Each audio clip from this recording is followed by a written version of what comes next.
दोस्तों, स्वागत है आपका अपने YouTube चैनल एडुरीजन इंडिया में। मैं प्रमोद शर्मा आप सभी का स्वागत करता हूं आपके अपने YouTube चैनल एडुरीजन इंडिया में।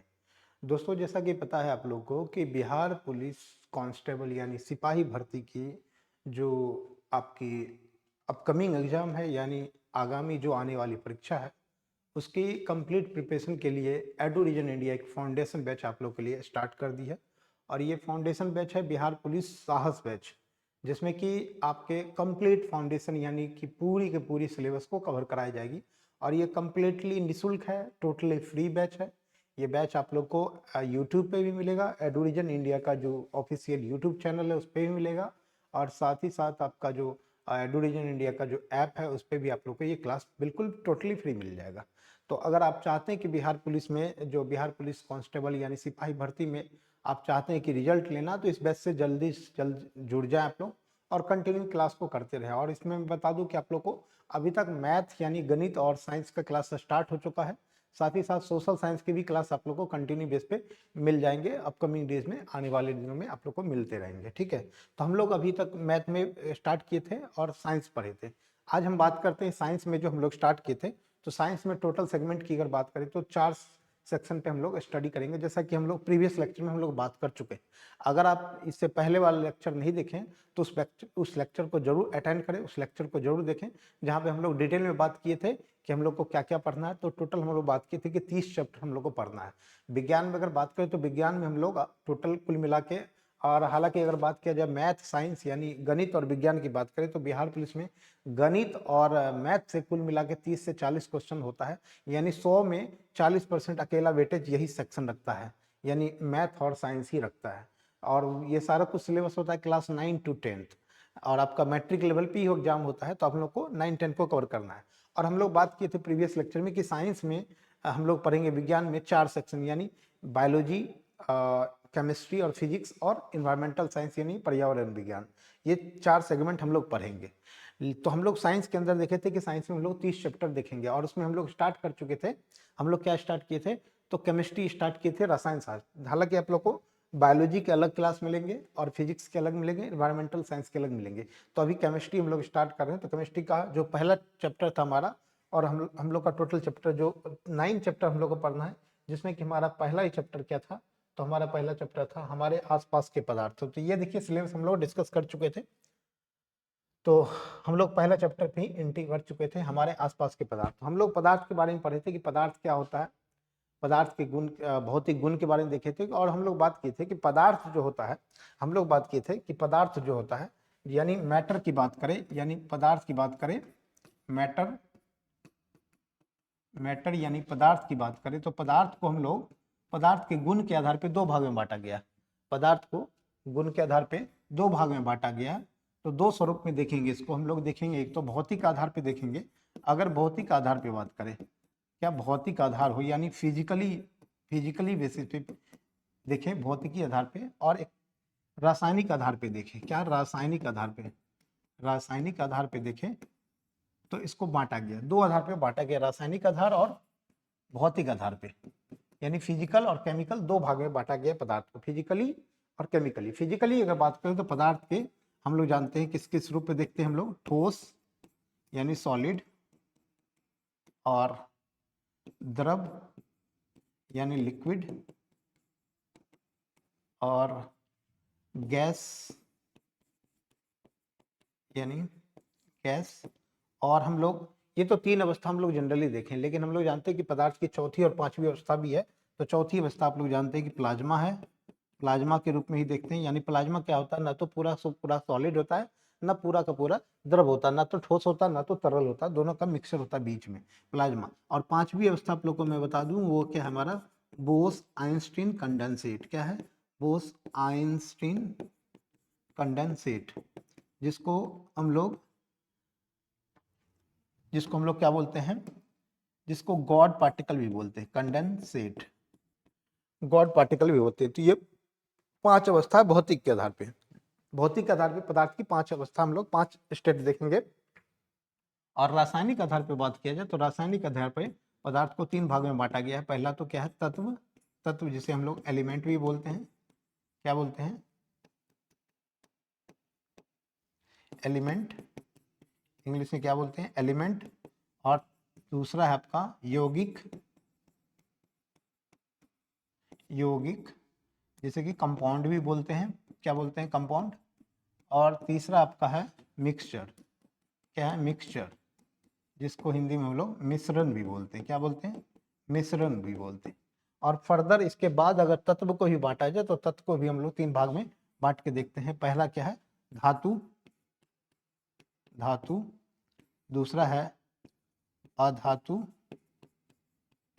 और तीसरा है उपधातु, धातु। यानी रासायनिक रूप से पदार्थ को 3 भाग में बांटा गया, तत्व, यौगिक, मिक्सचर, तत्व, यौगिक, मिश्रण, यानी एलिमेंट, कंपाउंड और मिक्सचर में। और तत्व को जब फर्दर बांटा गया तो इसको हम लोग देखते हैं कि तत्व को धातु यानी मेटल, और अधातु, धातु क्या बोलते हैं, मेटल, मेटल। और अधातु यानी नॉन मेटल, और उपधातु यानी मेटलॉइड के रूप में बांटा गया है, मेटलॉइड के रूप में बांटा गया 3 भाग में। तो हम लोग अभी भौतिक आधार पर देख रहे थे पदार्थ को। तो पदार्थ हम लोग इससे प्रीवियस लेक्चर में कर चुके हैं। तो हम लोग पदार्थ के भौतिक गुण को देखे थे कि पदार्थ छोटे छोटे कण से मिलके होते हैं, पदार्थ के बीच में जगह होती है, पदार्थ छोटे छोटे कण से मिलके होने होते हैं, पदार्थ के बीच में जगह होती है, पदार्थ एक दूसरे को क्या करती है, आकर्षित करती है। तो ये सब चीज हम लोग गुण देख चुके हैं। तो प्रीवियस लेक्चर को आप लोग अगर नहीं देखे तो वो देख लें। आज हम लोग इससे आगे कंटिन्यू करते हैं, ठीक है।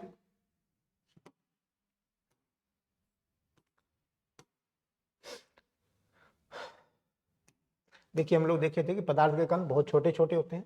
जैसा कि मैं बताया था, पानी की एक बूंद में अगर पानी की एक बूंद लिया जाए तो उसमें 10 के पावर 21, 10 के ऊपर 21, 10 के पावर 21 कण होते हैं। मतलब खरबों अरबों खरबों में बहुत ज्यादा, ठीक है, बहुत ज्यादा होती है, ठीक है। तो बहुत पदार्थ के छोटे कण में, जैसा कि मैं आपको बता दूं कि आप अगर एक बाल्टी पानी ले लें, एक बाल्टी पानी ले लें और उसमें डिटोल डाल दे थोड़ा सा, एक बूंद, तो पूरे पानी में फैल जाता है, पूरे पानी में फैल जाता है। यानी मतलब क्या हुआ कि बहुत बहुत सारे कण है तब तो फैल गए पूरे पानी में, ठीक है ना। और पदार्थ के कण के बीच में क्या होती है, जगह होती है। पदार्थ के कण लगातार गति कर रहे हैं, क्या करते हैं, गति कर रहे हैं। और गति कर रहे हैं तो उसके अंदर क्या होगा, गतिज ऊर्जा होगी। और हम लोग बात किए थे कि किसी में अगर गति के कारण किसी चीज में मोशन हो रहा है तो इसका मतलब गतिज ऊर्जा है, उसके अंदर काइनेटिक एनर्जी है। और मैं बताया था कि टेम्परेचर बढ़ने से यानी तापमान के बढ़ाने से काइनेटिक एनर्जी बढ़ता है, और काइनेटिक एनर्जी बढ़ने से पदार्थ के कणों के बीच की गति बढ़ेगी, है ना, पदार्थ के कणों के बीच की गति बढ़ेगी। आगे अगर बात करें तो हम लोग आज देखेंगे विसरण से स्टार्ट करते हैं डिफ्यूजन। अब देखिए डिफ्यूजन क्या होता है। डिफ्यूजन का मतलब होता है, डिफ्यूजन क्या होता है, विसरण। इसको क्या बोलते हैं, विसरण बोलते हैं। विसरण का मतलब क्या है कि दो अलग अलग पदार्थ, दो अलग अलग पदार्थ, दो अलग अलग तरह के पदार्थ, दो अलग अलग तरह के पदार्थ का इंटरमिक्सिंग होना, यानी आपस में मिल जाना, आपस में स्वतः मिल जाना। देखिए स्वतः जब मिल जाता है, ऑटोमेटिकली अगर मिल जाता है, तो ऐसी चीज को क्या बोलते हैं, ऐसी प्रक्रिया को क्या बोलते हैं, विसरण बोलते हैं, डिफ्यूजन बोलते हैं। मतलब दो अलग अलग पदार्थ को, दो अलग अलग पदार्थ का क्या होना, स्वतः मिल जाना, एक दूसरे में स्वतः मिल जाना क्या कहलाएगा, विसरण। जैसे कि मान लीजिए हम लोग क्या करते हैं, पानी के अंदर, पानी में अगर नमक दे, पानी में क्या दे, नमक दे, तो पानी में जब नमक देते हैं तो क्या होता है, पानी में नमक मिल जाती है। हमको घोलना नहीं पड़ता है, हमको मिलाना नहीं पड़ता, गिर गिर गिर गिर करके हम लोग मिलाते नहीं है, हम लोग पानी में मिलाते नहीं है। अगर नमक डाल दे तो ऑटोमेटिक उसमें क्या होगा, मिल जाएगा, मिल जाएगा, क्या हो जाता है, मिल जाता है। तो यही जो प्रोसेस हुआ, इसी प्रोसेस को क्या बोलते हैं, इसी प्रोसेस को क्या बोलते हैं, विसरण बोलते हैं। क्या बोलते हैं, विसरण बोलते हैं, है ना, विसरण। जैसे कि मान लीजिए कि हम लोग क्या करते हैं, जैसे मान लीजिए हम लोग क्या करते हैं, जैसे अगरबत्ती जलाते हैं। तो अगरबत्ती जलाते हैं तो क्या होता है, अगरबत्ती से जो निकलने वाला जो धुआं है, जो भी सेंट है, वो क्या होता है, ऑटोमेटिक मिल जाता है, किसमें, एयर में मिल जाता है। किसमें मिल जाता है, एयर में, वायु में मिल जाता है। तो स्वतः मिल गया ना, तो स्वतः मिल गया तो उसी को क्या बोलते हैं, विसरण बोलते हैं। क्या बोलते हैं, विसरण बोलते हैं। क्लियर है, क्या होता है विसरण। तो मैं ये क्या यहाँ क्या लिखा, अलग अलग तरह के पदार्थ, क्या अलग अलग तरह के पदार्थों के कणों का अपने आप आपस में मिलना, अलग अलग तरह, मतलब दो अलग प्रकार के पदार्थ होने चाहिए। जैसे नमक और पानी, नमक और पानी, जैसे इसका एग्जाम्पल क्या लिखेंगे, नमक, नमक का पानी में घुलना, नमक का पानी में घुलना क्या हो गया, नमक का पानी में घुलना क्या कहलाएगा, विसरण कहलाएगा। क्या कहलाएगा, विसरण, डिफ्यूजन। क्लियर है। नेक्स्ट बात करें तो किसी पदार्थ का उसके कणों की गति के कारण दूसरे पदार्थ के साथ मिलना विसरण कहलाता है। वही बात बोले, किसी पदार्थ का उसके कणों की गति के कारण। अब पदार्थ का कण क्यों मिल रहा है, पदार्थ का कण दूसरे कण से क्यों मिल रहा है, दूसरे पदार्थ से क्यों मिल रहा है, क्योंकि उसके कणों के बीच में क्या है, गति हो रहा है। कणों में क्या हो रहा है, गति हो रहा है। तो ये विसरण जब होता है तो विसरण किस पे डिपेंड करता है, मोशन पे, पदार्थ के कण के पार्टिकल के मोशन पे डिपेंड करता है, गति पे। यानी विसरण जो है मोशन पे डिपेंड करता है, गति पे डिपेंड करता है कि कण के बीच में गति है या नहीं। गति होगा तभी तो विसरण होगा, गति होगा तब तो कहीं दूसरे पदार्थ से मिलेगा जाके। और ये मिल क्यों जाता है, मिल क्यों जाता है, तो आप लोग इससे पूर्व में देखे थे, भौतिक गुण के आधार पे हम लोग देखे थे कि पदार्थ के कण के बीच में क्या होता है, जगह होती है, जगह होती है। नमक जो है, नमक हो गया या चीनी हो गया, क्यों मिल जाता है, क्यों, क्योंकि कणों के, दोनों के कणों के बीच में क्या है, गैप है। जैसे कि मैं बताया था कि पदार्थ के कण के बीच में जगह होती है। जैसे ठोस में सबसे कम जगह होती है, ठोस क्या है, ठोस भी पदार्थ की अवस्था है।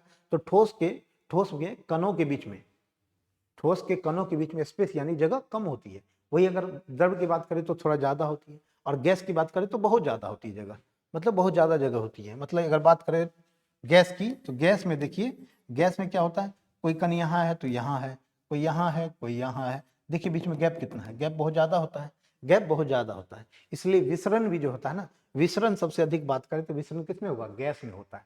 गैस में विसरण ज्यादा होगा क्योंकि गैप भी ज्यादा है और गति भी ज्यादा होगा, इसका क्या होगा, गति भी ज्यादा होगा। ठीक है, तो विसरण जो है डिपेंड करता है पदार्थ के कण की गति पे। तो याद रखना आप लोग को, विसरण पदार्थ के कणों के बीच के गति पे डिपेंड करता है, उस पर निर्भर करता है।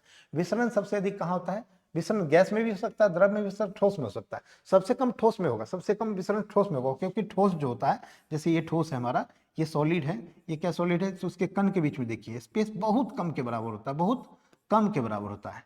क्या होता है, बहुत कम के बराबर होता है, एकदम सटा सटा रहता है। तो जब स्पेस कम है, क्या होगा, स्पेस कम है, तो स्पेस कम है तो क्या होगा, विसरण भी कम होगा। स्पेस कम है, एक दूसरे से चिपका हुआ है, तो पदार्थ के कण के बीच में आकर्षण बल लगा हुआ है, तो पदार्थ का कण गति नहीं कर पा रहा है, एक ही जगह गिर गिर गिर गिर कर रहा है, एक ही जगह क्या हो रहा है, गिर गिर कर रहा है। इसका मतलब पदार्थ के कणों के बीच में क्या होगा, गति नहीं होगा, और गति नहीं होगा तो क्या होगा, विसरण न के बराबर होगा, विसरण न के, हालांकि गैप है लेकिन नेग्लिजिबल है, नगण्य है। ठीक है, लेकिन अगर गैस की बात करें तो गैस में देखिए पदार्थ के कण के बीच में गति ज्यादा है, फ्रीली मूव कर रहा है, तो ये बहुत ज्यादा गति कर रहा है, इसलिए विसरण गैस में अधिक होगा। तो क्या याद रखना आप लोग को कि गैस में सबसे अधिक क्या होता है, तेज होता है विसरण। विसरण सबसे ज्यादा किसमें होता है, गैस में।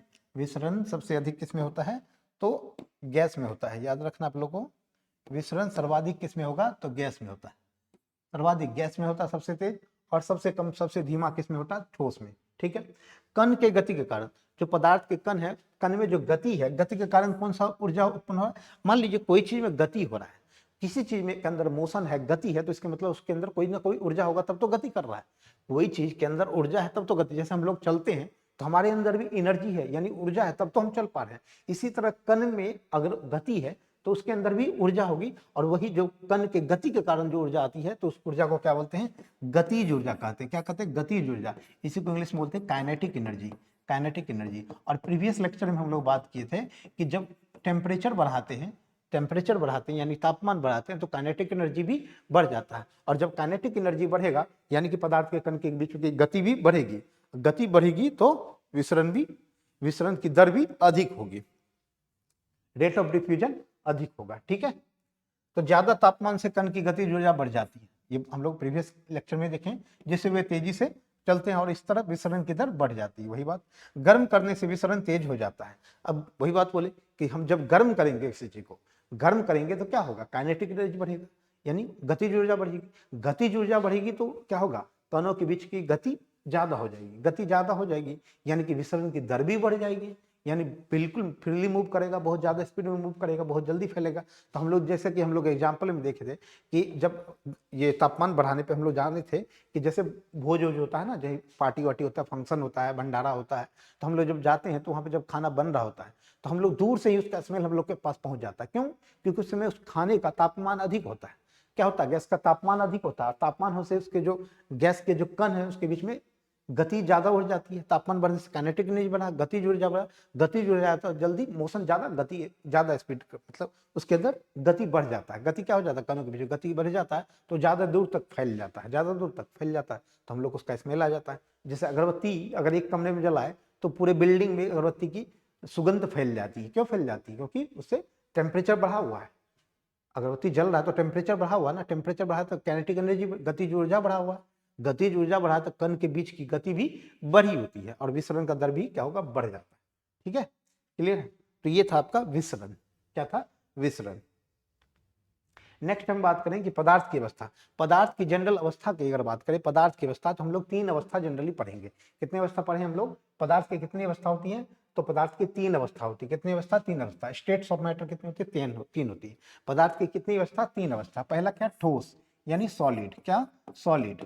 और दूसरा क्या, द्रव यानी लिक्विड, क्या, लिक्विड, लिक्विड, लिक्विड।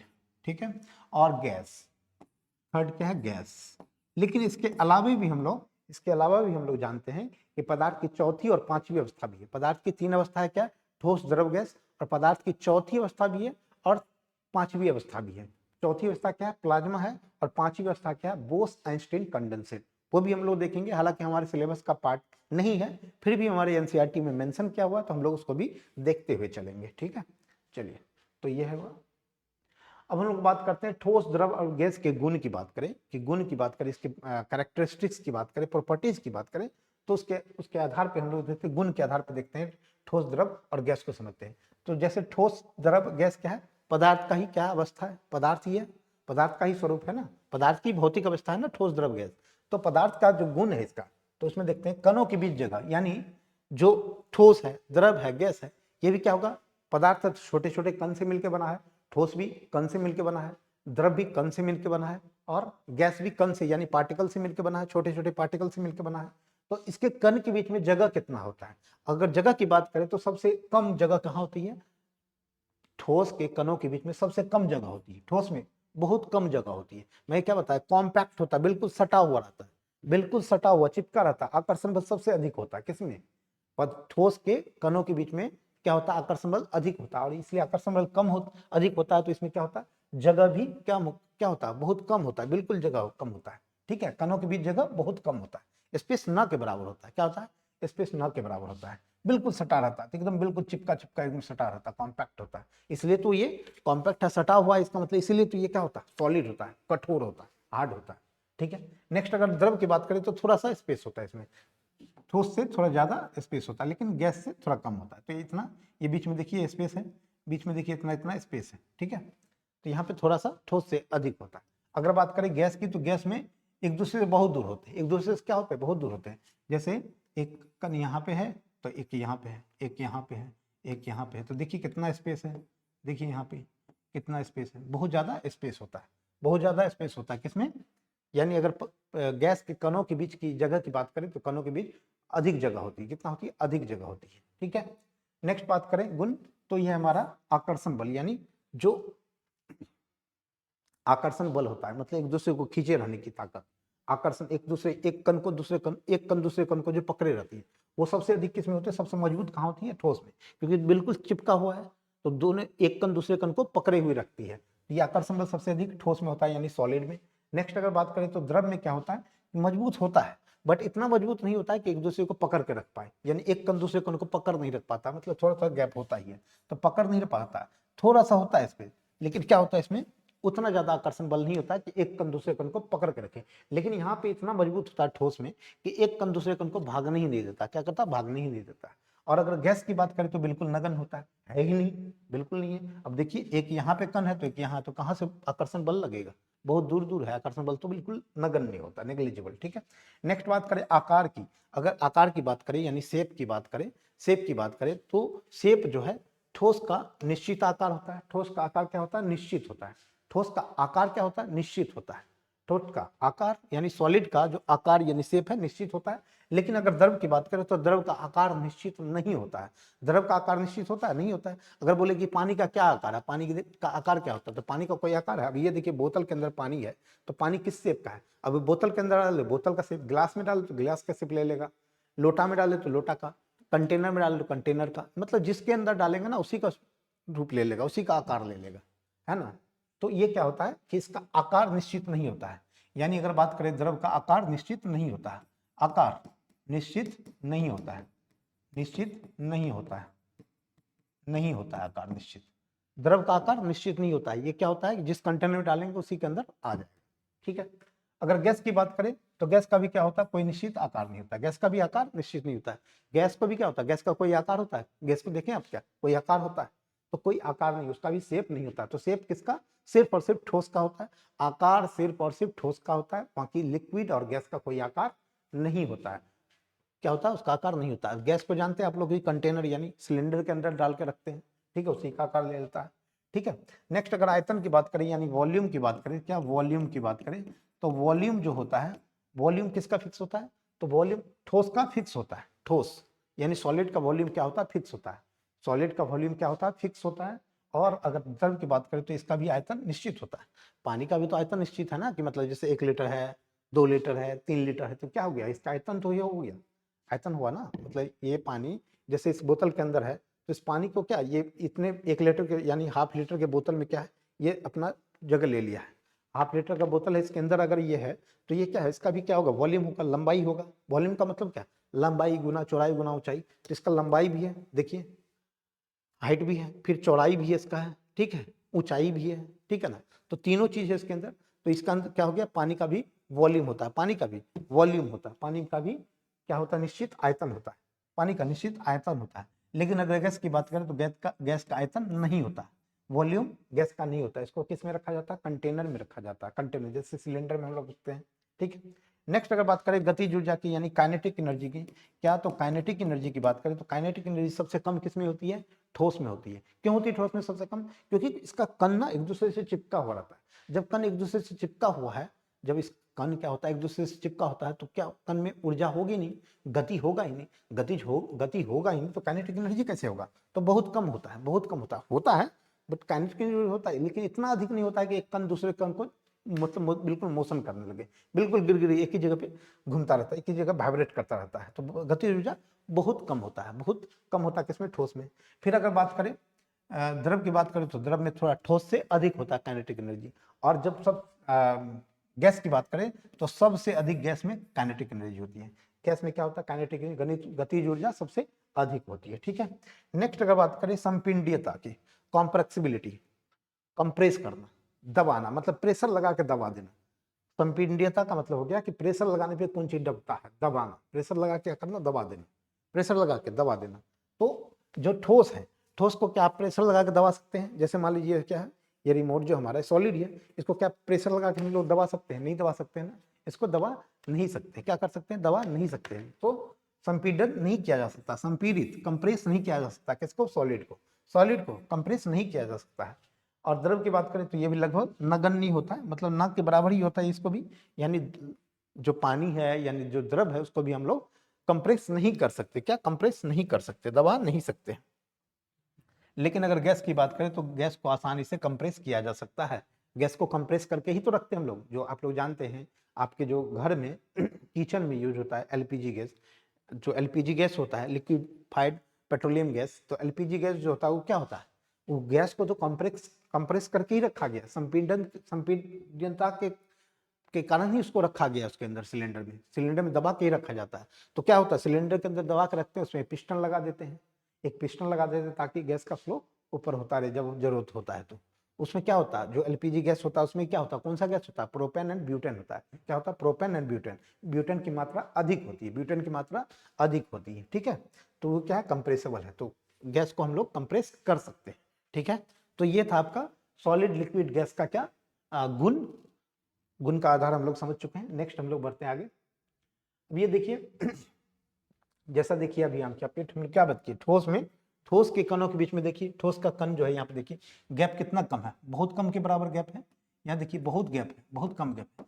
ठोस का जो कण के बीच में गैप है, दो कणों के बीच की गैप देखिए बहुत कम है, बहुत कम है। देखिए यहाँ पे बिल्कुल बिल्कुल बहुत कम के बराबर गैप है, ठीक है। ये क्या है, कण के बीच में गैप बहुत कम है। वही अगर बात करें ये द्रव की बात करें तो द्रव में देखिए, द्रव में थोड़ा ठोस से ज्यादा है, ठोस से ज्यादा है गैप। दो कणों के बीच का जो गैप है, स्पेस जो है, द्रव में थोड़ा ठोस के तुलना में ज्यादा है, ठोस की तुलना में ज्यादा है। लेकिन अगर वही गैस की बात करें तो गैस देखिए बिल्कुल बहुत ज्यादा स्पेस है, बहुत ज्यादा स्पेस है। दो कणों के बीच में स्पेस बहुत ज्यादा है, जगह बहुत ज्यादा है, बहुत ज्यादा है।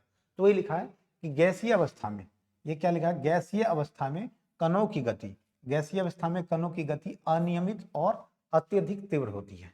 गैसीय अवस्था में कणों की गति अनियमित होती है। गति क्या, जब गैस होता है तो कण का जो गति होता है ना अनियमित होता है और अत्यधिक तीव्र होता है, क्योंकि गैप बहुत ज्यादा है। इस अनियमित गति के कारण ये कण आपस में एवं बर्तन की दीवारों से टकराते हैं।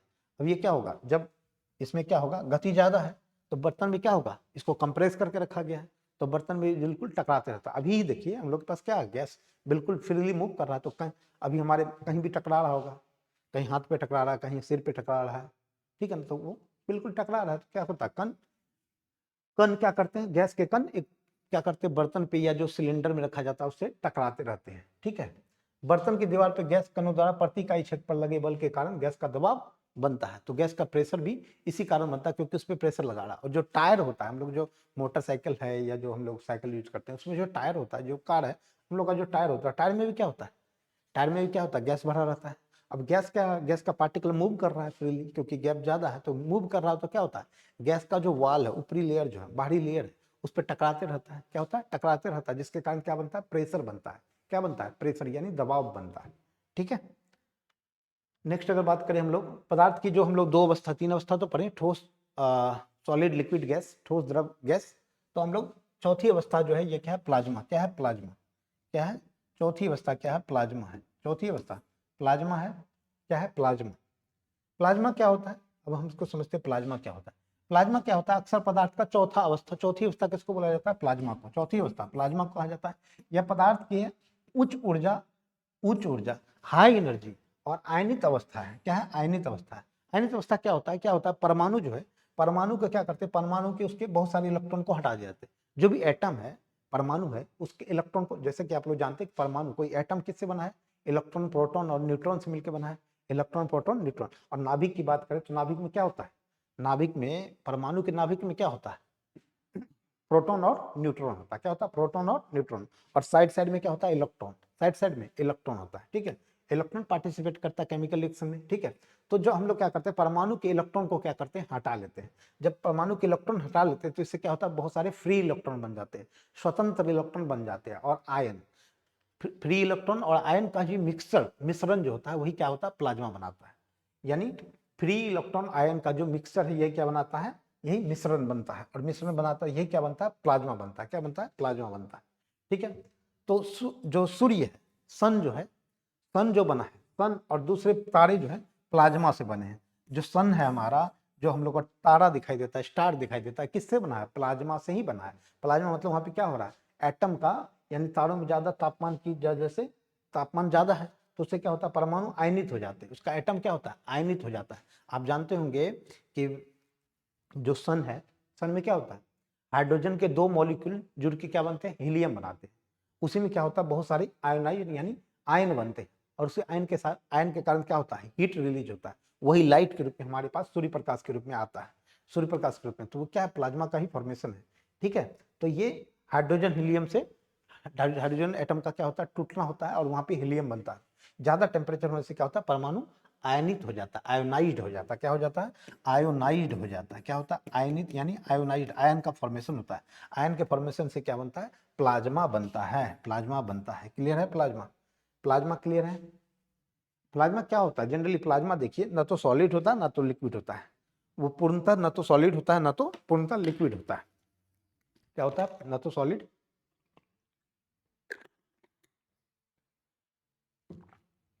सॉरी।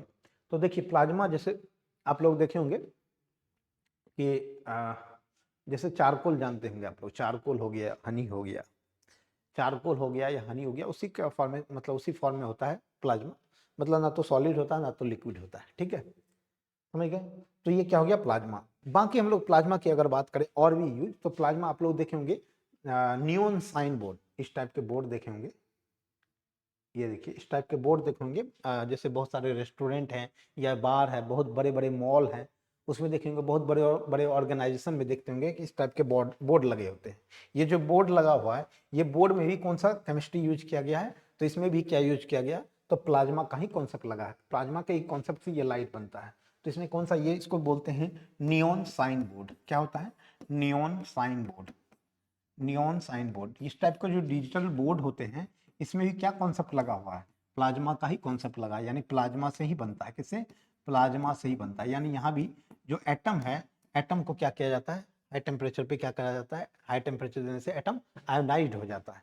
आयोनाइज्ड हो जाने से इलेक्ट्रॉन क्या करता है, इलेक्ट्रॉन और फ्री जो आयन है, फ्री इलेक्ट्रॉन और आयन का क्या होता है, मिश्रण बनता है। उसी से क्या बन जाता है, उसी के मिश्रण से प्लाज्मा बन जाता है, और प्लाज्मा से ये लाइट आ रहा है। तो ये सब जो लाइट देख रहे हैं आप लोग, इसको क्या बोलते हैं, नियॉन साइन बोर्ड। ये क्या है, प्लाज्मा से ही बना है। किससे बना है, प्लाज्मा से ही बना है। क्लियर है। नेक्स्ट हम लोग आते हैं कि पदार्थ की पांचवी अवस्था। पदार्थ की जो पांचवी अवस्था है, पदार्थ की पांचवी अवस्था वो क्या है, चौथी अवस्था क्या थी, प्लाज्मा। पहली अवस्था ठोस, दूसरी द्रव, तीसरी गैस, और चौथी क्या थी, प्लाज्मा। और पांचवी अवस्था हम लोग देखते हैं, पदार्थ की पांचवी अवस्था क्या है, पदार्थ की पांचवी अवस्था।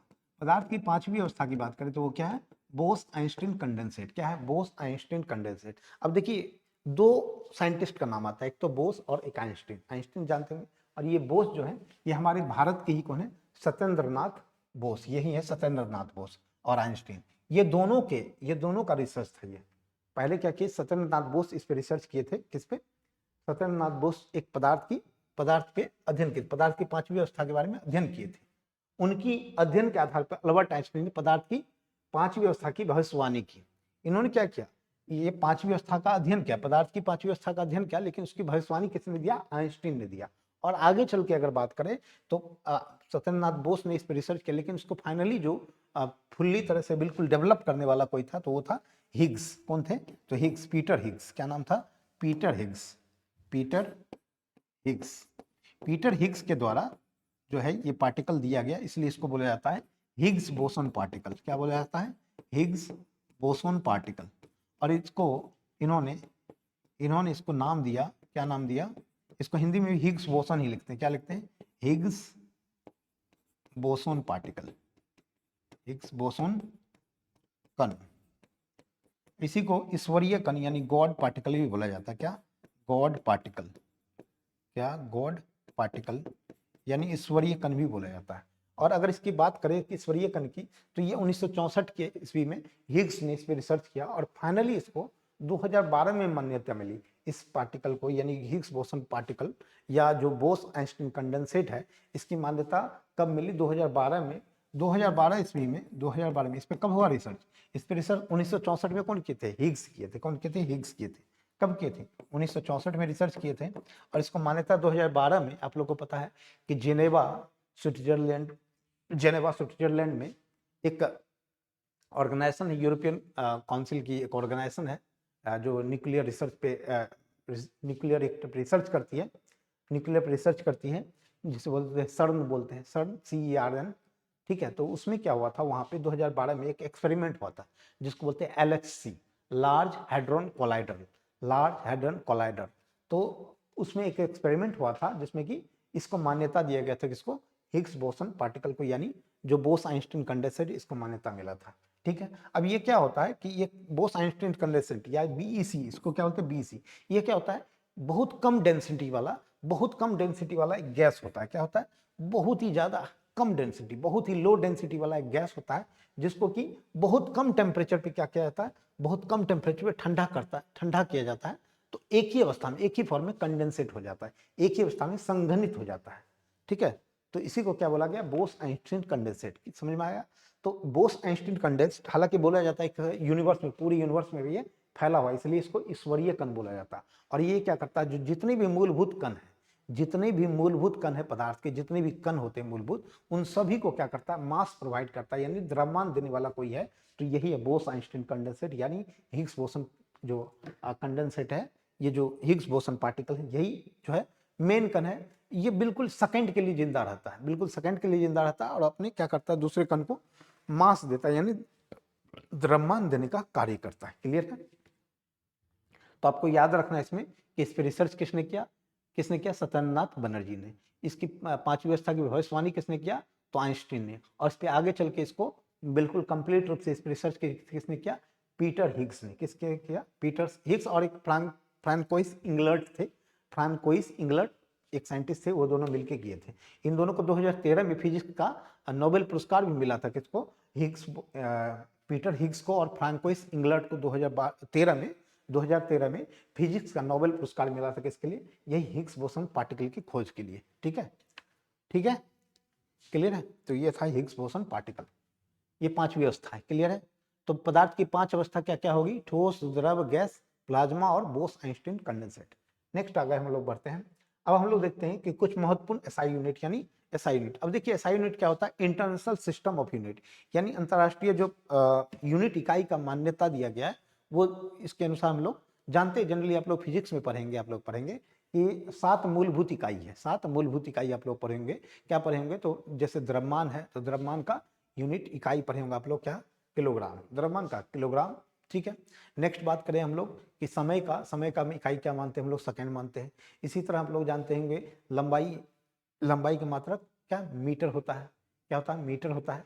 नेक्स्ट अगर बात करें तो हम लोग टेम्परेचर यानी तापमान का इकाई क्या होता है, केल्विन होता है। ये एसआई यूनिट है, यानी पूरे इंटरनेशनल कहीं भी यही मान्यता, मतलब टेम्परेचर को अगर किसी को मेजर करना होगा तो केल्विन में ही मेजर करेगा, एसआई यूनिट केल्विन ही होगा। क्या होगा, केल्विन ही। एसआई यूनिट अगर बात करें तो केल्विन होगा। बाकी स्केल और भी है, जैसे कि अगर मान लीजिए हम लोग को अभी क्या बोला है, लंबाई का मात्रक क्या है, यूनिट क्या है, मीटर बोले। ऐसा तो नहीं कि मीटर में नापते हैं, किलोमीटर में नापते हैं, सेंटीमीटर में नापते हैं, मिलीमीटर में भी नाप सकते हैं, तो लेंथ फीट में भी नापते हैं, इंच में भी नापते हैं। ठीक है ना, तो ये अलग अलग है, लेकिन अंतरराष्ट्रीय रूप में अगर बात की जाए सब जगह मान्यता है क्या है, वो मीटर का है, सब जगह मान्यता मीटर का है। इसी तरह टेम्परेचर का जो है, टेम्परेचर यानी तापमान का जो यूनिट है, एसआई यूनिट है, वो क्या है, केल्विन है। क्या है, केल्विन है, क्लियर है, केल्विन है। लेकिन हालांकि टेम्परेचर को मापने की और भी स्केल है, और भी इकाई है, क्या क्या है, तो टेम्परेचर को मापने का इकाई क्या है, डिग्री सेल्सियस। क्या है, तो डिग्री सेल्सियस, इसे क्या लिखते हैं, डिग्री सेल्सियस ऐसे लिखते हैं। और क्या है, डिग्री फॉरेनहाइट। क्या है, डिग्री फॉरेनहाइट, इसको कैसे लिखते हैं, डिग्री फॉरेनहाइट। और क्या है, केल्विन। तो एसआई यूनिट क्या हो गया, केल्विन। तापमान के मापन की इकाई क्या है, एसआई यूनिट क्या है, केल्विन है। लेकिन बाकी स्केल क्या है, डिग्री सेल्सियस, डिग्री फॉरेनहाइट। हालांकि और भी है, रैनकाइन भी है, लेकिन हम लोग जनरली 3 फॉर्म ही देखते हैं, केल्विन, डिग्री सेल्सियस और डिग्री फॉरेनहाइट। क्लियर है। तो हम लोग आगे देखते हैं कि टेम्परेचर जो है ये यहाँ पे, अब हम देखते हैं कि स्केल देखेंगे, यहाँ पे स्केल देखेंगे और उसका रेंज देखेंगे। क्या स्केल और रेंज देखेंगे, तो इसके लिए हम लोग किसको उदाहरण के रूप में लेंगे, तो वाटर को लेंगे, यानी जल का उदाहरण लेंगे। क्या लेंगे, वाटर का लेंगे, वाटर यानी जल का देखेंगे। जल का अगर बात करें तो जल के अंदर 2 चीज होता है, एक चीज होता है बॉइलिंग पॉइंट, एक क्या होता है, बॉइलिंग पॉइंट, और एक होता है फ्रीजिंग पॉइंट। क्या, freezing point, freezing point. Freezing point का कहने का मतलब क्या, कि जल जिस समय फ्रीज यानी बर्फ बनना शुरू हो जाता है, सॉलिड बनना शुरू हो जाता है, जब क्या होता है, जल यानी लिक्विड क्या हो जाए, लिक्विड सॉलिड में बदलना शुरू हो जाए, लिक्विड सॉलिड में बदलना शुरू हो जाए, तो क्या हो गया, ये आपका फ्रीजिंग पॉइंट। क्या हो गया, फ्रीज होने लगा। ठीक है ना, बर्फ बनने लगा, जल से बर्फ बन जाना, जल से बर्फ बन जाना। ठीक है। और बॉइलिंग क्या होता है, कि जल जो है, जल से अब वो गैस की ओर बढ़ रहा है, जल से गैस यानी वाष्प की ओर, क्या, वाष्प बन रहा हो, या इसको वाष्पीकरण भी बोलते हैं, वाष्पीकरण, जल से वाष्प बनना, जल से ठोस बनना, यानी लिक्विड से सॉलिड बनना, लिक्विड से गैस बनना, लिक्विड से सॉलिड बनना फ्रीजिंग हो गया, लिक्विड से गैस बनना आपका बॉइलिंग हो गया, बॉइलिंग पॉइंट यानी वाष्पीकरण, यानी वाष्प बनना शुरू हो गया। जैसे कि मान लीजिए पानी को हम लोग फ्रिज में डालते हैं, तो पानी में जब पानी को फ्रिज में डालते तो क्या होता है, बर्फ का रूप ले लेता है, यानी सॉलिड का रूप ले लेता है। तो ये क्या हो गया, फ्रीजिंग पॉइंट। टेम्परेचर बहुत निगेटिव होता है। ठीक है। और हो गया बॉइलिंग पॉइंट, यानी जब हम पानी को बॉयल करते हैं, जब पानी को बॉयल करते हैं तो देखते हैं कि वाष्प निकलता है। तो वाष्प निकल रहा, क्या, पानी ही तो वाष्प बन रहा है, पानी ही वाष्प बन रहा है, तो इसका क्या बोलते हैं, बॉइलिंग पॉइंट, बॉइलिंग बोलते हैं, यानी वाष्पीकरण बोलते हैं, वेपोराइजेशन भी इसको बोलते हैं। ठीक है। तो हम लोग तीनों स्केल की बात करेंगे, एक तो पहले डिग्री सेल्सियस की बात करेंगे, फिर डिग्री फॉरेनहाइट की बात करेंगे, फिर हम लोग केल्विन की बात करेंगे। अब देखिए सबका स्केल है।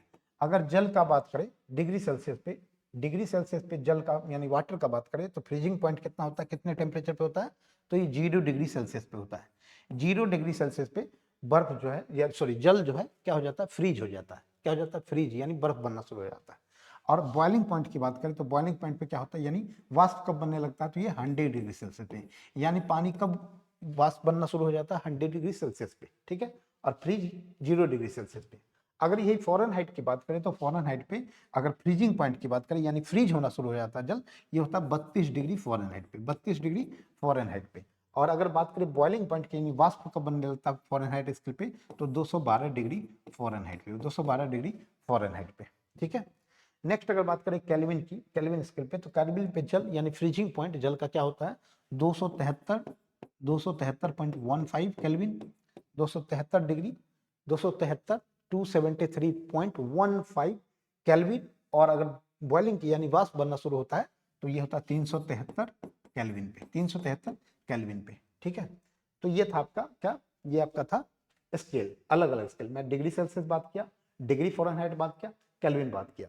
अगर बात करें फ्रीजिंग की, फ्रीजिंग पॉइंट जल का क्या होता है, फ्रीजिंग पॉइंट होता है डिग्री सेल्सियस पे 0 डिग्री सेल्सियस, बॉइलिंग पॉइंट होता है 100 डिग्री सेल्सियस, यानी यहाँ बॉयल यानी वाष्प बनना शुरू हो जाता है। और फ़ारेनहाइट में फ्रीजिंग पॉइंट जल का क्या है, 32 डिग्री फ़ारेनहाइट, और बॉइलिंग क्या है 212 डिग्री फ़ारेनहाइट।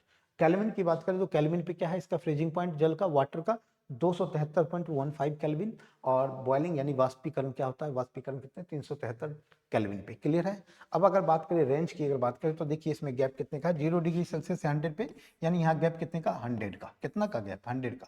और फ़ारेनहाइट में बात करें तो यहाँ कितने का 32, 212 में से 32 किया तो 180 का, कितने का गैप 180 का। और यहाँ पे 273 से 373 अप्रोक्सीमेटली 100 का ही गैप यहाँ भी देखने को मिलता है। अब इसी पे हम लोग यूनिट कन्वर्जन देखेंगे, यानी डिग्री सेल्सियस से फ़ारेनहाइट, फ़ारेनहाइट से केल्विन, केल्विन से डिग्री सेल्सियस, यही सब चीज हम लोग कन्वर्जन सीखेंगे आगे। ठीक है। तो इसी सारे इसी कॉन्सेप्ट पे हम लोग, ये जो हम अभी बताए फ्रीजिंग पॉइंट, बॉइलिंग पॉइंट, इसी से इसका फार्मूला भी आता है, इसी से सूत्र आता है। तो हम लोग इसके सूत्र को भी देख लेते हैं कि सूत्र क्या हमारे लिए। तो हमारे लिए यूनिट कन्वर्जन यानी टेम्परेचर कन्वर्जन जो देखेंगे, तापमान का परिवर्तन स्केल जो देखेंगे, टेम्परेचर कन्वर्जन स्केल्स जो देखेंगे, कन्वर्जन स्केल, उसके लिए क्या क्या यूज करेंगे हम लोग, फार्मूला यूज करेंगे। तो पहला फार्मूला क्या है, जैसे मान लीजिए डिग्री सेल्सियस, तो सी लिखते हैं हम लोग, क्या डिग्री सेल्सियस के लिए, सेल्सियस के लिए सी लिखते हैं, क्या लिखते हैं सी।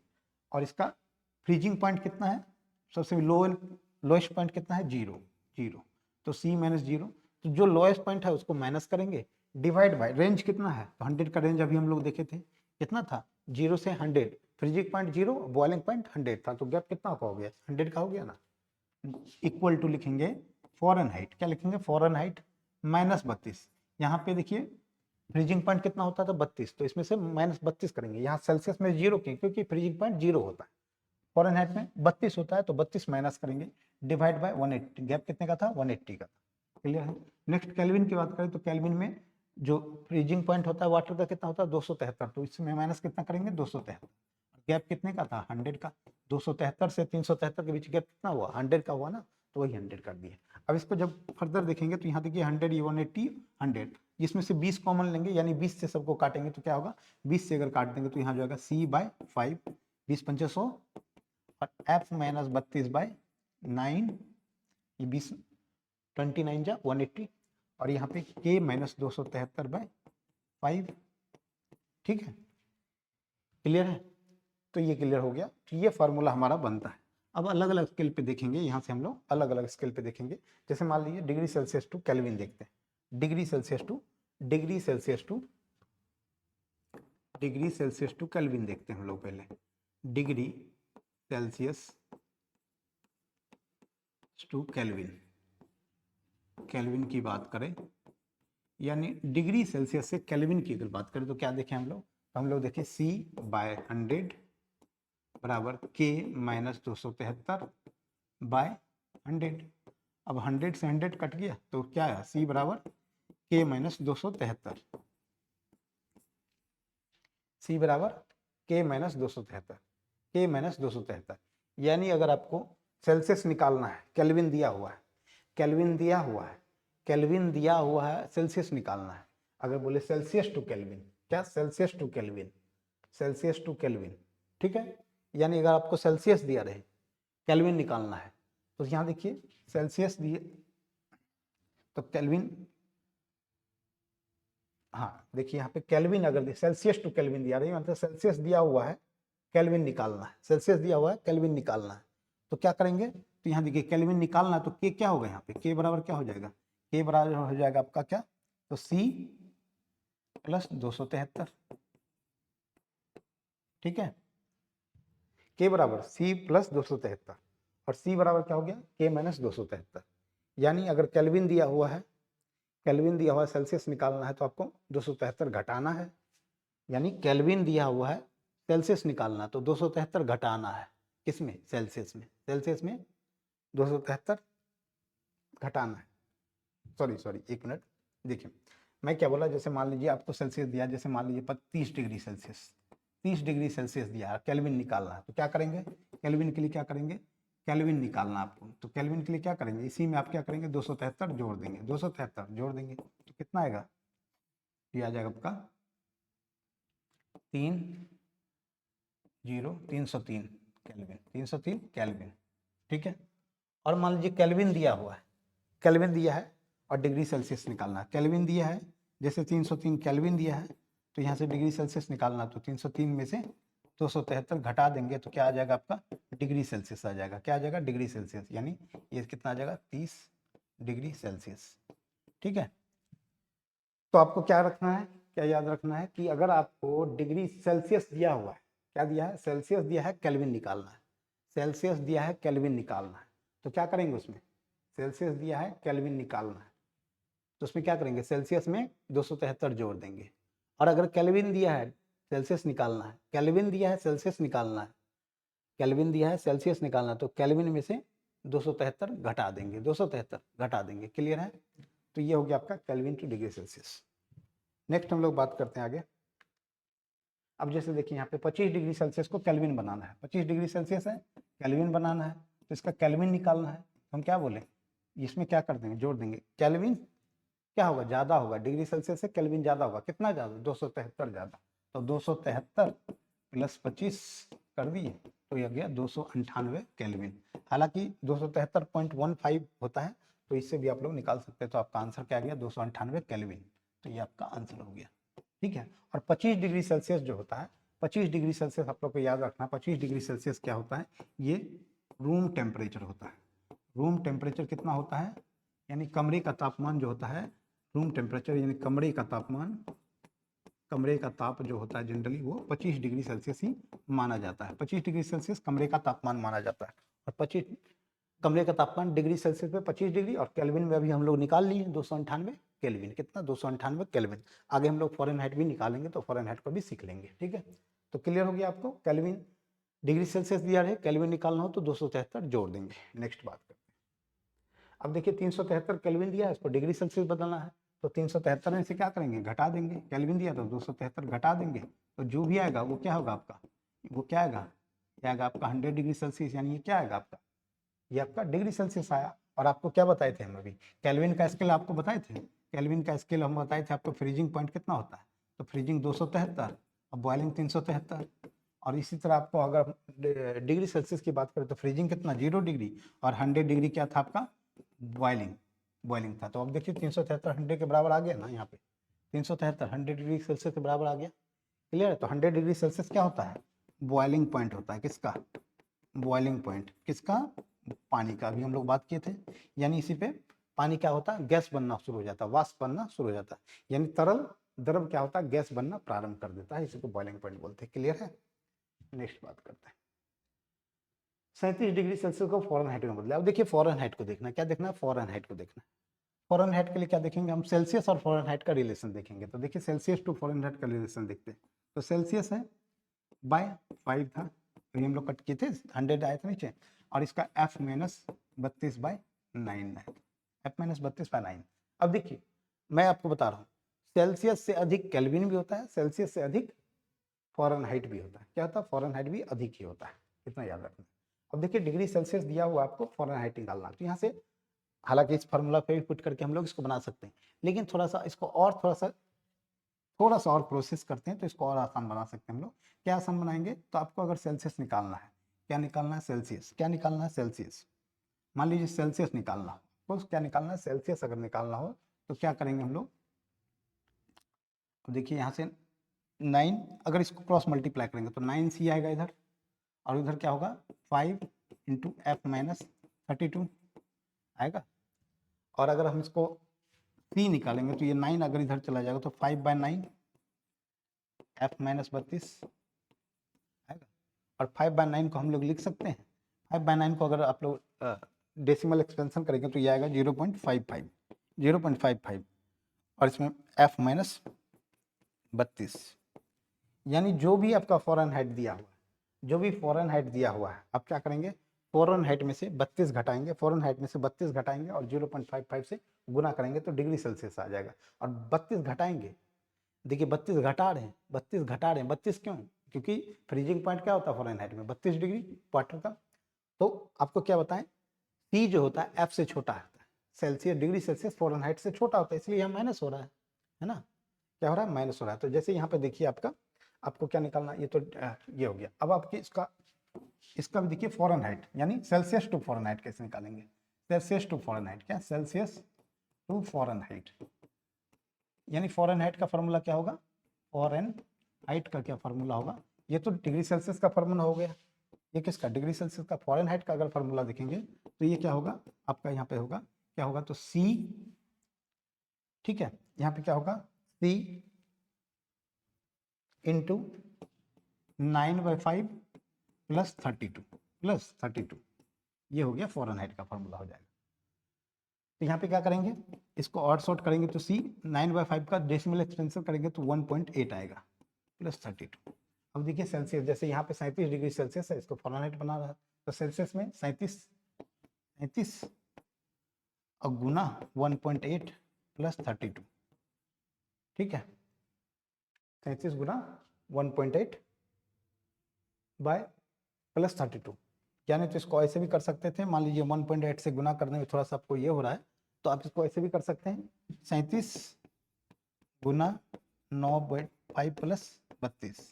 अब यहाँ से 5 से काट दीजिए इसको, तो 5 सत्ते 35 और 7.4, और इसको अगर गुना करेंगे, आगे फर्दर करेंगे तो ये आएगा 7 या 63, 9 चौके 36, 9 चौके 36, ये आ जाएगा 6 और 3 63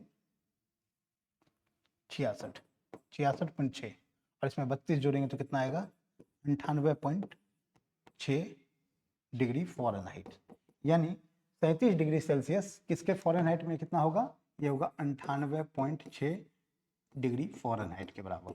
और 37 डिग्री सेल्सियस जो होता है, आप लोग को याद रखना है, ये होता है ह्यूमन टेम्परेचर, यानी मानव का तापमान जो होता है, ह्यूमन का जो टेम्परेचर होता है, मानव का तापमान, मनुष्य का तापमान जो होता है, मनुष्य का शरीर का तापमान, बॉडी टेम्परेचर जो होता है, बॉडी टेम्परेचर जो होता है कितना होता है, शरीर का तापमान कितना होता है, 37 डिग्री सेल्सियस, कितना होता है मनुष्य का टेम्परेचर, यानी बॉडी टेम्परेचर कितना होता है, ह्यूमन बॉडी टेम्परेचर कितना होता है, ह्यूमन बॉडी टेम्परेचर, मनुष्य का शरीर का तापमान 37 डिग्री सेल्सियस, 37 डिग्री सेल्सियस, और फॉरेन हाइट में 98.6 डिग्री फॉरेन हाइट होता है।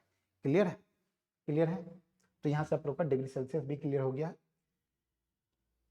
अब देखिए किस तापमान पे सेल्सियस और फॉरेन हाइट बराबर होता है, किस सेल्सियस पे। अब ये देखिए बहुत VVI, बहुत ही ज़्यादा वेरी वेरी इंपॉर्टेंट क्वेश्चन है, ये बहुत ज़्यादा क्वेश्चन एग्जाम में पूछा जाता है, तो आप लोग को याद रखना, क्या याद रखना, हालांकि आप लोग को याद कर लेना है क्या, -40 डिग्री सेल्सियस पे सेल्सियस भी और फॉरेनहाइट भी बराबर होता है, यानी कि -40 डिग्री सेल्सियस पे बराबर -40 डिग्री फॉरेनहाइट भी होता है, यानी दोनों स्केल बराबर होता है।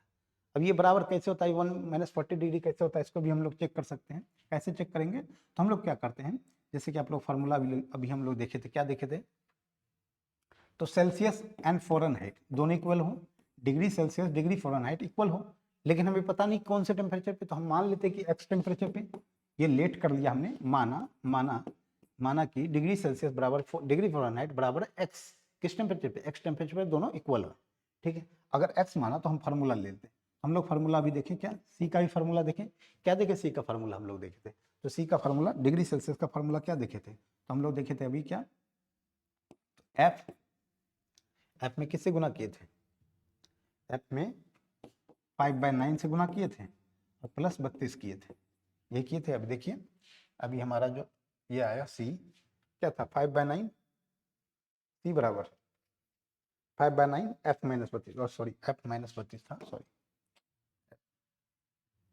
एफ -32 था, एक मिनट, सॉरी थोड़ा सा मिस हो गया, एक मिनट, मुझे फॉरेनहाइट में था।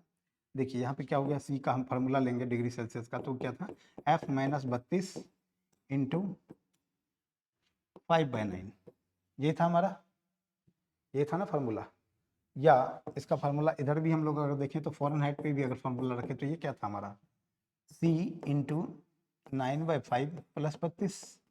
तो किसी पे भी हम इसको बना सकते हैं, जैसे किसी दोनों फार्मूला से किसी पे बनाएंगे तो हमारा -40 डिग्री ही आएगा। देखिए अभी करके देखते हैं। जैसे मान लीजिए इस पर हम लोग बना देखते हैं, इस पर तो C को क्या माना मैंने x, और F को भी माना मैंने x, x - 32 इंटू 5/9, 5/9। ठीक है, ठीक है यहाँ पे। तो अब यहाँ देखिए, तो हमारे यहाँ पे अगर करेंगे तो यहाँ पे क्या आएगा, x बराबर, यहाँ पे गुना करेंगे तो 5x और -160/9 आएगा। अब यहाँ पे 9 इधर आ जाएगा तो कितना हो जाएगा, 9x बराबर 5x - 160। ठीक है, और ये 5x इधर आ जाएगा तो कितना होगा, 4x बराबर माइनस का 160। जब x बराबर निकालेंगे तो कितना होगा, माइनस का 160/4 बराबर कितना आ गया, माइनस का 40 डिग्री, माइनस का 40 आ गया ना। यानी -40 पे क्या होगा, फ़ारेनहाइट और ये दोनों डिग्री सेल्सियस दोनों क्या होता है, इक्वल होता है। अब इस फार्मूला पे भी देखते हैं हम लोग, यहाँ x था, यहाँ c का जगह हम क्या ले लेंगे, यहाँ भी x ले लेंगे इंटू 9/5 प्लस 32। तो किसी फार्मूला बैठाएं आप लोग, देखिए करके, यहाँ पर 9x/5 प्लस 32, अब यहाँ पे 32 यही करेंगे तो ये हो जाएगा आपका, ये 5x इधर आ जाएगा, इधर हो जाएगा 9x प्लस 160, और ये इधर से अगर माइनस करेंगे तो माइनस का 4x, -4x बराबर 160, और x बराबर क्या हो जाएगा, माइनस का 40 आ जाएगा। तो देखें दोनों कंडीशन में हमारा -40 ही आएगा, यानी -40 डिग्री पे, -40 डिग्री सेल्सियस पे, डिग्री पे स्केल पे डिग्री सेल्सियस और फ़ारेनहाइट दोनों क्या होता है, इक्वल होता है। तो क्या आंसर हो गया, -40 पे, क्या हो गया, -40 पे। ठीक है, आंसर हो गया आपका, क्लियर है। ठीक है, नेक्स्ट बात करें किस तापमान पर पानी का घनत्व अधिकतम होता है। तो आपको मैं बता दूं, 4 डिग्री सेल्सियस पे पानी का घनत्व डेंसिटी सबसे अधिक होता है। डेंसिटी अधिक होता है, क्या होता है, डेंसिटी सबसे अधिक होता है। और डेंसिटी क्या होता है, यानी घनत्व क्या होता है, डेंसिटी का मतलब क्या होता है, डेंसिटी बराबर क्या होता है, यानी घनत्व बराबर क्या होता है, घनत्व बराबर होता है द्रव्यमान बटे वॉल्यूम। द्रव्यमान बाय वॉल्यूम यानी आयतन, द्रव्यमान बटे आयतन, क्या, द्रव्यमान बटे आयतन यानी mass by volume, mass by volume. ठीक है, तो आप लोग को याद रखना है कि 4 डिग्री सेल्सियस पे पानी का घनत्व यानी डेंसिटी सबसे अधिक होता है। क्या होता है, सबसे अधिक होता है। जब इसके स्केल, ये जब ग्राफ पे देखेंगे तो ग्राफ पे देखेंगे तो 4 डिग्री पे, 4 डिग्री पे सर्वाधिक होता है। ऐसे ऐसे ग्राफ बनता है इसका। ग्राफ कैसा बनता है, ऐसा बनता है। यहाँ पे क्या होता है, यहाँ पे टेम्परेचर होता है, इधर टेम्परेचर होता है, इधर क्या होता है हमारा घनत्व यानी डेंसिटी होता है, डेंसिटी होता है। ठीक है, क्लियर है। तो 4 डिग्री पे आप लोग को याद रखना है। नेक्स्ट चलते हैं, हम लोग आगे बात करते हैं। यहाँ देखिए फ़ारेनहाइट टू डिग्री सेल्सियस में conversion, Fahrenheit to degree Celsius. अब हम लोग देख लिए तभी, तो 102 डिग्री फ़ारेनहाइट है, इसको डिग्री सेल्सियस बनाना यानी कम ही होगा, कम ही होगा ना, क्या होगा, कम ही होगा। और मैं बता दूं अप्रोक्सीमेट अगर बनाना हो ना, तो अप्रोक्सीमेट अगर बनाना हो, जैसे सेल्सियस निकालना, अनुमानित निकालना है, यानी अप्रोक्सीमेट वैल्यू निकालना है, अप्रोक्सीमेट वैल्यू निकालना है, अप्रोक्सीमेट वैल्यू यानी अनुमानित निकालना है, तो अनुमानित भी निकाल सकते हैं आप लोग। अगर डिग्री सेल्सियस दिया है फ़ारेनहाइट निकालना, क्या डिग्री सेल्सियस दिया है फ़ारेनहाइट निकालना है, या फ़ारेनहाइट दिया है डिग्री सेल्सियस निकालना है, तो क्या करेंगे आप, फ़ारेनहाइट में क्या करेंगे, फ़ारेनहाइट में अब अगर मान लीजिए आप लोग को क्या दिया, मैं क्या बोला, सी से छोटा होता है, सी छोटा होता है, एफ बड़ा होता है, यानी डिग्री सेल्सियस छोटा होगा, फ़ारेनहाइट बड़ा होगा। तो डिग्री सेल्सियस जब निकालेंगे तो क्या होगा, फ़ारेनहाइट से छोटा होगा। तो डिग्री सेल्सियस जैसे मान लीजिए 102 डिग्री फ़ारेनहाइट दिया है, तो इसमें क्या करेंगे हम लोग, इसको क्या करेंगे, इसमें क्या करेंगे, 2 से भागा देंगे, 30 जोड़ देंगे, 2 से भागा देंगे, इसको 30 जोड़ देंगे। अगर अप्रोक्सीमेट वैल्यू निकालना है तो 102 में 2 से भाग दीजिए प्लस 30 जोड़ दीजिए, तो 2 से भाग करेंगे तो ये 51 आएगा, 51 प्लस 30 करेंगे तो ये 81 आएगा। ये अप्रोक्सीमेट वैल्यू है, क्या है, अप्रोक्सीमेट वैल्यू।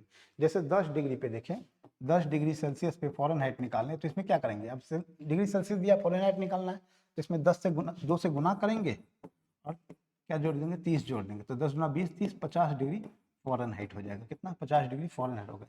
ये अनुमानित वैल्यू है, तो ये अनुमानित यहाँ पे निकाल सकते हैं। तो ये कितना हो गया, 81 डिग्री सेल्सियस, यानी 81 डिग्री सेल्सियस जो होता है 102 डिग्री फ़ारेनहाइट के बराबर होगा। लेकिन अगर एक्यूरेट निकालना है, ये तो हो गया अनुमानित वैल्यू। अनुमानित भी आप लोग निकाल सकते हैं। अनुमानित के लिए क्या करना है, अगर डिग्री सेल्सियस दिया रहे, क्या दिया रहे, डिग्री सेल्सियस दिया रहे और आपको फ़ारेनहाइट निकालना हो तो क्या करेंगे, डिग्री सेल्सियस में 2 से गुना करेंगे और 30 जोड़ देंगे। डिग्री सेल्सियस में 2 से गुना करेंगे 30 जोड़ देंगे। तो देखिए यहाँ पे 10 में 2 से गुना किए 20 प्लस 30 जोड़े तो 50, 50 डिग्री फ़ारेनहाइट हो गया। क्या हो गया, 50 डिग्री फ़ारेनहाइट है। अगर फ़ारेनहाइट दिया रहे और आपको डिग्री सेल्सियस पूछा तो फ़ारेनहाइट में 2 से डिवाइड करेंगे और 30 जोड़ देंगे।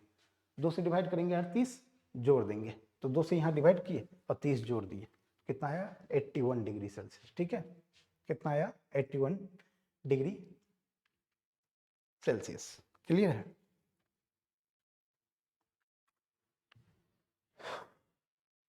ये अप्रोक्सीमेट होता है, हालांकि इसका फाइनल वैल्यू निकालने के लिए देखिए, अभी देखिए हम लोग इसको निकालते हैं। अब उस फार्मूला पे निकालते हैं। हमको क्या फ़ारेनहाइट दिया हुआ है, डिग्री सेल्सियस निकालना है। तो सी बराबर हम लोग क्या देखें, अभी सी बराबर हम लोग देखे थे, सी बराबर क्या देखे थे, तो यहाँ पे हम लोग देखे थे एफ इंटू क्या देखे थे 9/5 प्लस 32, 9/5 इंटू 32। अब इसमें 9/5 करेंगे तो यहाँ पे एफ में 102 गुना 9/5 प्लस 32, यही था ना हमारा। अभी देखिए आप लोग, अभी जो हम लोग फार्मूला देखे थे, क्या देखे थे फार्मूला, यहाँ देखिए, ओ सॉरी 5/9, सॉरी सी निकालना है ना, भूल गया, एक मिनट एक मिनट एक मिनट, आपको सी निकालना है, इससे कम होगा तो माइनस होगा, सॉरी सॉरी सॉरी, बार कन्फ्यूजन करता है। तो सी बराबर क्या होगा, एफ माइनस 32 इंटू 5/9, सॉरी उल्टा लिख दिया। तो यहाँ देखिए एफ में से 32 घटाएंगे तो 102 में से 32 घटा देंगे तो कितना हो जाएगा आपका, ये हो जाएगा 70, 70 हो गया यहाँ पे, और इसमें 5/9 से गुना कर देंगे तो 350/9, 350/9, यहाँ भागा देंगे, नौतिया, अच्छा इसमें माइनस करना था यार, इसमें माइनस नहीं किया तो यहाँ पे 21 हो रहा था। ठीक है, नौतिया 27, 9 चौके 36, तो 9×3 = 27, ये देखिए 9 से 350 में भाग दे दीजिए तो 9×3 = 27 और ये बचेगा 8, 9×8 = 72, 9×8 = 72, फिर आ गया, फिर पॉइंट लगा दीजिए, 9×8 = 72, यानी 38.8, कितना आ गया 38.8 डिग्री सेल्सियस के बराबर। ठीक है, ठीक है, क्लियर है। अब देखिए 98 डिग्री, ये 98.6 डिग्री फ़ारेनहाइट आपको हम बताए थे, ये किसका है, ये हमारा ह्यूमन टेम्परेचर होता है फ़ारेनहाइट में। अगर डिग्री सेल्सियस में बात करें तो 37 डिग्री सेल्सियस के बराबर होगा, किसके 37 डिग्री सेल्सियस के बराबर होगा। लेकिन यहाँ पे केल्विन पूछ रहा है, फ़ारेनहाइट टू केल्विन पूछ रहा है, तो फ़ारेनहाइट टू केल्विन में कैसे निकालेंगे, तो आप देखिए केल्विन टू फ़ारेनहाइट आपको निकालना है ना, तो केल्विन टू फ़ारेनहाइट, तो फ़ारेनहाइट क्या होता है F - 32/9 और केल्विन होता है K - 273/5। ठीक है, अब ये दोनों में रिलेशन निकालेंगे तो यहाँ पर देखिए फ़ारेनहाइट कितना दिया है 98.6, तो इसमें से -32 करेंगे तो कितना हो जाएगा, तो देखिए 98.6 - 32/9 बराबर K - 273/5। ठीक है, अब यहाँ देखिए इसमें से माइनस करेंगे तो कितना हो जाएगा, ये 66.6, यानी सॉरी नहीं 66.6 नहीं, ये अगर 4 और ये हो जाएगा आपका 65.4/9 बराबर K - 273/5। ठीक है, इसको क्रॉस मल्टीप्लाई करेंगे इधर तो ये कितना हो जाएगा आपका 5 के 20 हासिल 2, 25 2 27, 27 और हासिल 2 54 30 2 32। ठीक है, तो 327 हो गया, 327 ये हो गया और उधर हो जाएगा तो K 9K माइनस कितना हो जाएगा, या यहीं पे आप डिवाइड कर सकते हैं इसको, यहीं पर इसको करके देखिए तो कितना आंसर आ रहा है यहाँ पे। अगर इसको करते हैं हम लोग तो इसको डायरेक्ट हम लोग कैलकुलेटर पे कर लेते हैं, इसको 65.4 डिवाइड बाई 9, तो ये 7.26, 7.26 के बराबर इंटू 5 करेंगे बराबर K - 273। ठीक है, इसको मल्टीप्लाई करेंगे 7.26 को, 7.26 इंटू 5 करेंगे तो 36.3 आएगा। 36.3 आएगा। ठीक है, और ये केल्विन में इधर ये 273 जुड़ जाएगा तो ये आ जाएगा केल्विन। तो ये केल्विन कितना हो जाएगा, 273 प्लस 36.3, ये हो गया 903, 303 केल्विन के बराबर हो गया, 303 केल्विन के बराबर हो गया। ठीक है, 303 केल्विन के बराबर हो गया। तो आई होप आप लोग को ये केल्विन टेम्परेचर कन्वर्जन यूनिट समझ में आया होगा। तो हम इसको यहीं पे रोकते हैं। आप लोग देखिए यहाँ पे कन्वर्जन आप लोग का क्लियर हो गया। तो आप लोग इसका 273 केल्विन को फ़ारेनहाइट में बदल के आप लोग कन्वर्ट करके इसका आंसर कमेंट में बताएंगे।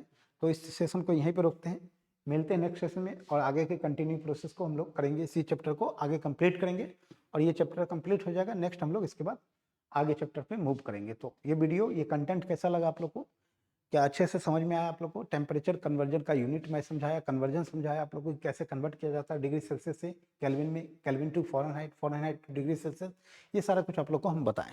तो इस वीडियो को यहीं पर रोकते हैं। अगर आपको वीडियो अच्छा लगा है, कंटेंट अच्छा लगा है, आपको पढ़ाने का तरीका अच्छा लगा है, तो आप वीडियो को लाइक करें, चैनल को सब्सक्राइब कर लें, वीडियो को अपने दोस्तों के साथ शेयर करें, ज़्यादा से ज़्यादा शेयर करें, ताकि हम लोग और ज़्यादा मोटिवेट हो पाए और ज़्यादा आप लोगों के लिए अच्छा कंटेंट लाए और आप लोग कंटिन्यू इस बैच से जुड़ जाएं, क्योंकि आप लोग का बिहार पुलिस का एग्जाम अभी अपकमिंग वैकेंसी बहुत सारे आने वाले हैं। तो आप लोग इस बैच से जुड़ जाएं ताकि आपका जो तैयारी है एक अच्छे लेवल पे हो जाए, ताकि आपका सिलेक्शन पक्का हो जाए। तो इस बैच से जुड़ जाएं। और भी सारे बैच आ रहे हैं, लेकिन बिहार पुलिस का बैच, जो भी छात्र बिहार पुलिस का तैयारी कर रहे हैं, तो ये बिहार पुलिस का साहस बैच से जुड़ जाएं। तो चलिए मिलते हैं टेक्स्ट वीडियो में। Till then bye bye, take care, जय हिंद।